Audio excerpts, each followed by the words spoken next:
आज सबैलाई साँची राखेर भन्न सक्छु म र भन्छु। हिजो सिंहदरबारभन्दा मान्छेको जीवन ठुलो भन्नेहरू आज मान्छेको जीवनभन्दा नियम ठुलो भन्दैछन् सम्माननीय सभामुख महोदय। म स्पष्ट रूपमा भन्न चाहन्छु, मान्छेको जीवन समाप्त गर्नेहरू हिजो पनि हत्यारा थिए, आज पनि हत्यारा नै हुन्। मान्छेको हत्या केवल गोली हानेर मात्र हुँदैन सभामुख महोदय। कुनै नागरिकको बाँच्ने आधार खोसेर उसको रोजीरोटी बन्द गरेर उसलाई निराशा र पीडाको यस्तो अवस्थामा पुर्याउनु कि ऊ आत्महत्या गर्न बाध्य होस्, त्यो गतिविधि पनि गोली हाने सरहको अपराध हो सम्माननीय सभामुख महोदय। हामीले कहिले सडकमा जथाभावी पार्किङ गर्न पाउनुपर्छ भनेका छौँ? यदि कसैसँग दम र हिम्मत छ भने संसदको रोस्टममा हेरियोस् सम्माननीय सभामुख महोदय, संसदको रेकर्डमा हेरियोस्। हामीले कहिल्यै पनि जथाभावी सडक पार्किङ गर्न पाउनुपर्छ भनेका छैनौँ। यस्ता भ्रात्मक अल्गोरिदम फैलाएर मान्छेको चरित्र हत्या गर्ने काम तत्काल बन्द गरियोस् सम्माननीय सभामुख महोदय। हामीले त यति मात्र भनेका हौँ, प्रहरीको रुखो अमानवीय र अपमानजनक व्यवहारका कारण कुनै नागरिकको आत्महत्या गर्न बाध्य नहोस्। कानुन सबका लागि बराबर हो सम्माननीय सभामुख महोदय। ट्राफिक नियम उल्लङ्घन गर्दा सर्वसाधारणलाई कारवाही हुन्छ भने सिट बेल्ट नलगाई गाडी चलाउने गृहमन्त्री र प्रधानमन्त्रीलाई चाहिँ कारवाही किन हुँदैन सम्माननीय सभामुख महोदय? न्याय सबका लागि बराबर हुनुपर्छ। विधि विधि विधि विधिभन्दा अर्को चिज छैन सम्माननीय सभामुख महोदय। हामीले कानुन हटाऊ भनेका होइनौँ, कानुन सबैका लागि समान रूपमा लागू गर भनेका हौँ। अब गणेश नेपालीको विषयमा पनि केही कुरा स्पष्ट राख्न चाहन्छु सम्माननीय सभामुख महोदय। हामीले जलनका बिरामीलाई अपराधी जस्तै हिँडाएर किन अस्पताल लगियो, एम्बुलेन्समा किन लगिएन भनेर प्रश्न गरेका हौँ। नेपालको कुनै पनि डाक्टरलाई सोध्नुहोस्, जलन भएको मान्छेलाई अपराधी जसरी हिँड्यो भने 75% मान्छे 100% मर्ने चान्स हुन्छ। आज त्यो व्यवस्था गरियो सम्माननीय सभामुख महोदय। र गम्भीर जलनका बिरामीलाई वीर अस्पतालमा उपचार गराउने हो कि किर्तिपुरको जलन अस्पतालमा हो सम्माननीय सभामुख महोदय?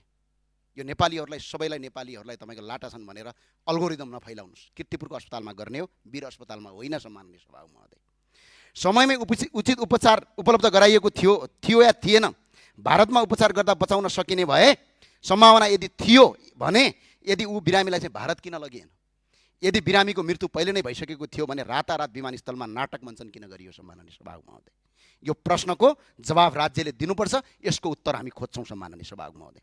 संसार नै मेरा विरुद्धमा लागोस्, तर म सत्य बोल्न छोड्दिनँ। जति साइबर बुलिङ गर्नु छ गर, सक्छौ अझै गर। भौतिक आक्रमण पनि सहेर आएको सम्माननीय सभामुख महोदय, लडेर आएको, मजाक गरेर आएको होइन सम्माननीय सभामुख महोदय। जति गाली गर्न सक्छौ गर, जति अल्गोरिदम फैलाउन सक्छौ फैलाऊ, तर मान्छेको जीवनभन्दा ठुलो तिमीहरूको लोकप्रियता होइन सम्माननीय सभामुख महोदय। र किनकि मेरो कर्णालीका दाजुभाइ, मेरो देशका दाजुभाइले अकालमा ज्यान गुमाएका छन् सम्माननीय सभामुख महोदय। त्यही भएर सम्माननीय सभामुख महोदय, जब हामी सोध्छौँ मान्छेले आत्महत्या किन गर्नु पर्यो, कर्णालीको नदीको भिरमा अड्केको नागरिकको समयमा उद्धार गर्न नपाएर किन मर्न बाध्य भए, बेलैमा उद्धार टोली र हेलिकप्टर किन पठाइएन भनेर भन्छौँ, तर गृहमन्त्रीले जवाब दिनुहुन्छ यसलाई राजनीतिकरण गरियो भनिन्छ। तर सम्माननीय सभामुख महोदय, वास्तविक राजनीतिकरण भनेको के हो भन्ने कुरा आज संसदमा स्पष्ट भन्न चाहन्छु। पानी बाँड्न गएको हौँ भन्ने पोसाक लगाएका विद्यार्थीलाई ढाल बनाएर लासको सिडी चढ्दै राज्य सत्तामा पुग्ने गतिविधिलाई राजनीतिकरण भनिन्छ सम्माननीय सभामुख महोदय। भिरमा अड्किएको मान्छेलाई उद्धार गर भन्नु राजनीतिकरण होइन। यो कुरा स्पष्ट बुझ्न आवश्यक छ। संसद भवन चाहिँदैन, संसदहरू चाहिँदैन भन्दै आगो लगाउने, तर पछि त्यही संसदको चुनाव लड्ने गतिविधिलाई राजनीतिकरण भनिन्छ। आफू पदमा हुँदा नहुँदा नेताको तलब सलब हटाउनुपर्छ, अगाडि पछाडि ट्विटी गाडी सुरक्षाकर्मी राख्न हुँदैन भन्ने, तर सत्तामा पुगेपछि आफ्नै अगाडि पछाडि सुरक्षाकर्मीको लावा लस्कर र घेरा लिएर हिँड्ने प्रवृत्तिलाई राजनीतिकरण भनिन्छ।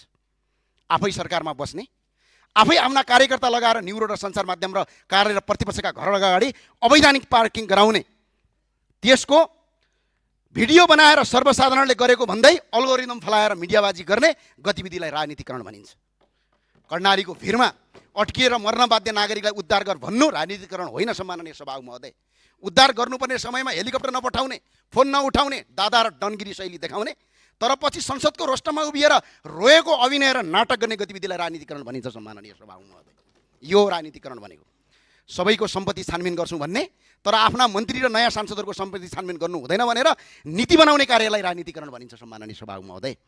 अरूको सम्पत्ति छानबिन गर्न समिति माग्ने, तर बिचौलियासँगको साँठगाँठको प्रमाण बाहिरिएपछि आफै समिति बनाउने, आफै समितिका सदस्यलाई थर्काउने, आफैलाई निर्दोष देखाउने र समितिका प्रतिवेदन लुकाउने गतिविधिलाई राजनीतिकरण भनिन्छ सम्माननीय सभामुख महोदय। कर्णालीको भिरमा अड्केको मान्छेलाई उद्धार गर भन्ने राजनीतिकरण होइन सम्माननीय सभामुख महोदय। हामी सेवा गरेर राजनीतिमा आएका हौँ। देशका भौतिक संरचनामा आगो लगाउँदै सिंहदरबार खरानी बनाउँदै राजनीतिमा आएका होइनौँ सम्माननीय सभामुखज्यू। बरु भ्रष्टाचारका विरुद्धमा विरोध गर्दा विभिन्न आक्रमण सयौँ, आफू पनि मर्न तयार भयौँ, तर कसैलाई हानि पुर्याएनौँ सम्माननीय सभामुख महोदय। नेपालको 1 इन्च पनि भौतिक संरचना ध्वस्त बनाएका छैनौँ। त्यसैले फेरि पनि भन्छु, कानुन सबका लागि समान हुनुपर्छ, राज्य नागरिकको अभिभावक बन्नुपर्छ, उत्पीडितको होइन। नियम नागरिकको जीवन रक्षाका लागि बन्नुपर्छ सम्माननीय सभामुख महोदय, जीवन समाप्त पार्नका लागि होइन। यो नीति बन्न सक्दैन। मान्छेको जीवनभन्दा ठुलो न सत्ता हुन्छ, न पद हुन्छ, न कानुनको दम्ब हुन्छ, न कसैको लोकप्रियता हुन्छ सम्माननीय सभामुख महोदय।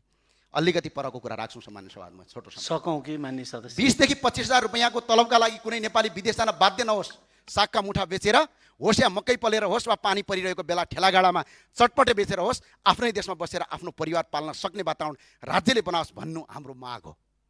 यदि देशमा बसेर केही गरौँ भन्ने नेपालीहरू नागरिकहरू आज बाध्य भएर खाडी मुलुकमा जानु परेको छ। कयौँ नागरिकहरू विदेशमा गएर बिरामी परेका छन्, कतिपय नेपालीहरू रातो बाकसमा फर्केका छन्। त्यसैले यही देशमा बसेर सानो व्यापार र रोजगार गर्न सक्ने वातावरण बनाइयोस् भनेका हौँ हामीले। हामीले कसैको र सरकारको विरोध गरेका होइनौँ सम्माननीय सभामुख महोदय। काठमाडौँको टुडीखेल लगायत देशका विभिन्न स्थानहरू सडकभन्दा बाहिर, राजमार्गभन्दा बाहिर रहेका सार्वजनिक स्थल पार्कहरूमा विभिन्न निश्चित समय तोकेर नगर प्रहरीको निगरानीमा ठेलागाडा राख्न दिने व्यवस्था गर्न सकिन्छ। मकै पोल्न दिने, सागका मुठा बेच्न दिने, चटपटे बेच्न दिने साना व्यवसायलाई व्यवस्थित रूपमा काम गर्न नीति बनाउन सकिन्छ। हामीले नियम पालना नमाना भन्न खोजेका होइनौँ सम्माननीय सभामुख। हामीले गरिबलाई बाँच्न दिनुहोस् भनेका हौँ, व्यवस्थित गरिदिनुहोस्, तर उनीहरूको रोजीरोटी नखोज्नुहोस् भनेका हौँ।